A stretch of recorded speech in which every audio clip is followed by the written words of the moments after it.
I'm not convinced I know how to read. I've just memorized a lot of words. The first rule of Fight Club is, you do not talk about Fight Club. True. All life ends in death, which we, as a species, are cursed with knowing, resulting in something. Again, this is really not my field. Using his vast knowledge of history and politics, we start our day off right with motivational speaker Richard Battle. Love having him coming on the program. I believe he's been starting leadoff for us for 4 or 5 years now on our Wednesdays. Mr. Battle, how are you? Good morning, Al. Yes, sir. And we are appreciative to bat lead off on Wednesdays.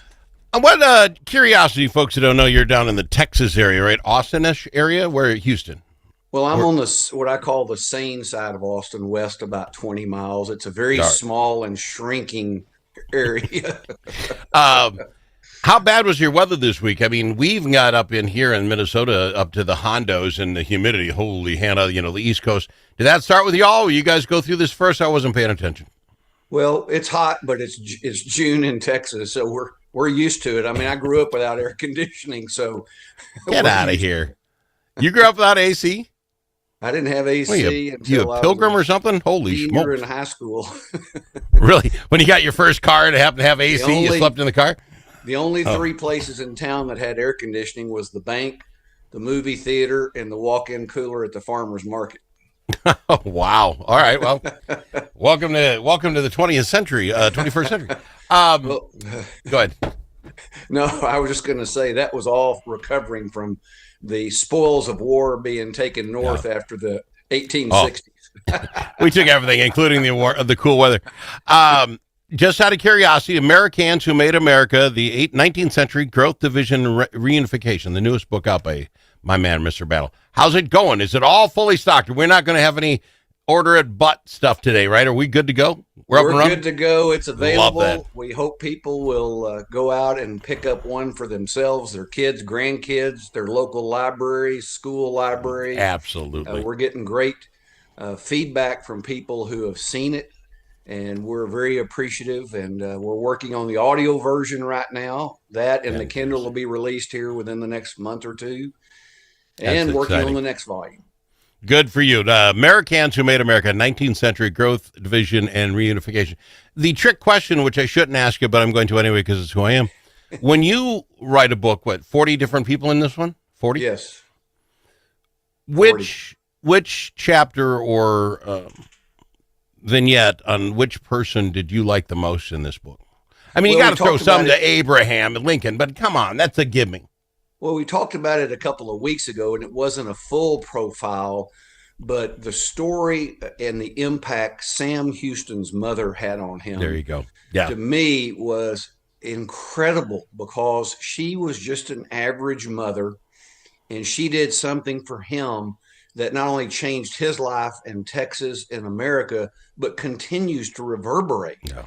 And she's not alone in how parents are with their children, but it just demonstrates we never know the impact we can have on our children or others with our actions. And that's the inspiration, because I believe as long as each of us have breath, we have an opportunity and a responsibility to try to do things to help those who follow us.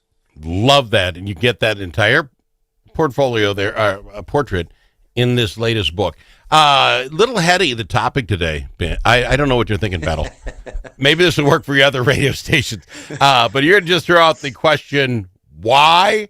If this is the topic today, this is what you and we're going to ramble on this. I can go off on this. I don't know where we'll end up, but why? How does this work for you? Well, it is more philosophical, but I got to thinking one day when I had nothing better to do. And I was sitting there thinking about how unique the question why is in a free country. Because if you think about it, in countries that are not free, you cannot ask why.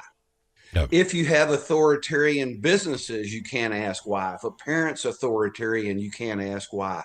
But what's the first question little kids ask when they start to think and talk and everything? They want to know why about everything. That's just normal. And so when we look at it and examine it a little bit, we find it's very unique to a free people who are able to speak freely. Oh, and I love that because it's in all aspects of America, and I think we just take it for granted. Like you say, we've been asking why since we were 3 years old.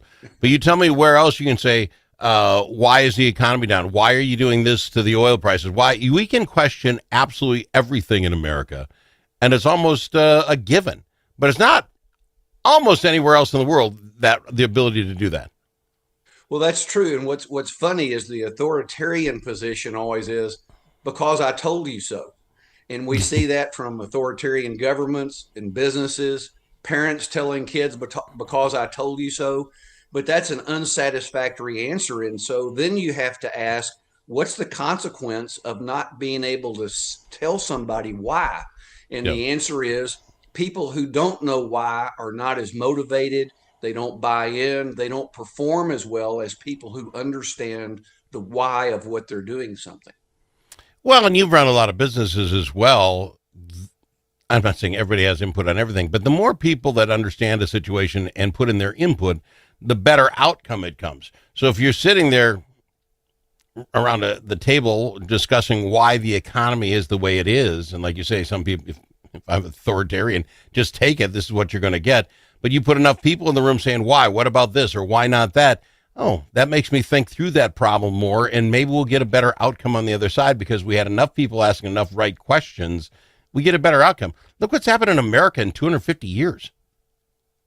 Well, that's exactly right. And so one of the important things in training, a lot of times people will train you. Let me show you how to do this particular job. And they show somebody how to do it and they expect them to be like a robot and just do it. Whereas if you tell somebody why you're doing something and then how, it's a much better performance and result than if you just tell them how and ask them to do it over and over and over again. And that's why it's so important. Everyone will perform better in the organization or family or whoever will be better if everyone knows their small part in the contributions to the overall success of the mission, if you will. Well, I think why also sets you up to find a lot out. I like running my own business. One of the things I hated worse about working in corporate America is as you're going through, and I won't mention company, as you're going through, why do we do it like that? And the answer would come, we've always done it like that. Yes. It would drive me absolutely bedtime for your answers, because that's what we always do. Why? And then you ask why again. It's that question alone, if you ever hear it, means we don't have an answer. We just got to puddle along. That makes me have to tell the grandma in the roast pan story again, because this is a great story. When somebody's in that situation, the guy comes home from work and his wife's making dinner. He's talking to her about their days. And all of a sudden she pulls a meat cleaver out and she whacks the end of the roast off. And he says, honey, why'd you cut the end of the roast off? And she says, I don't know. Mama always did it that way. Well, let's call Mama and ask her. So they call Mama and they tell her what happened. And Mama, why'd you cut the end of the roast off? Well, I don't know. Grandma always did it that way. So let's call Grandma. So they call Grandma, tell her the story. Grandma, why'd you cut the end of the roast off? Because it wouldn't fit in the pan. And so it only takes about 2 generations to lose the why of something if you don't continue to communicate it. That is absolutely truth. I love this question. Here's what we're going to do. We're going to go to break quick. We'll come back. That is so funny. Think of all the wasted roast that got hacked off in the generations because we never asked why. We're back after this with Mr. Battle on the Al Travis Show. Think about it. Now that school's out for the summer, how are Minnesota students doing? Not very well. Minnesota ACT scores fell again last year and are the lowest they've been in 10 years. In fact, fewer than half of Minnesota students can either read or do math at grade level. Think about it. We used to brag about our schools. Now we're losing to states like Mississippi. Visit AmeriCanExperiment.org for more information. Think About It is brought to you by Center of the American Experiment, Minnesota's think tank. There are many ways to explore Alexandria. Some like to experience the outdoors and all the fun winter in Minnesota can provide. Pick your favorite way to get in touch with nature. Others like to explore downtown in the warm comfort of a boutique or gathered around a table with friends. You can do all of that or relax and do nothing at all. Come explore Alexandria. Start planning at explorealex.com.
Are you kidding me? You know that comment you said to the radio? The thing that we got wrong? Clearly, Brussels sprouts are the worst vegetable. Call us and let the world know your thoughts. 855-257-7469. That's 855-ALS-SHOW. We've got Mr. Battle in with us talking about why, and we'll get up that in a second. He wrote the book, AmeriCANS, Who Made America in 19th Century Growth, Division, Reunification. You'll love this book. More on that.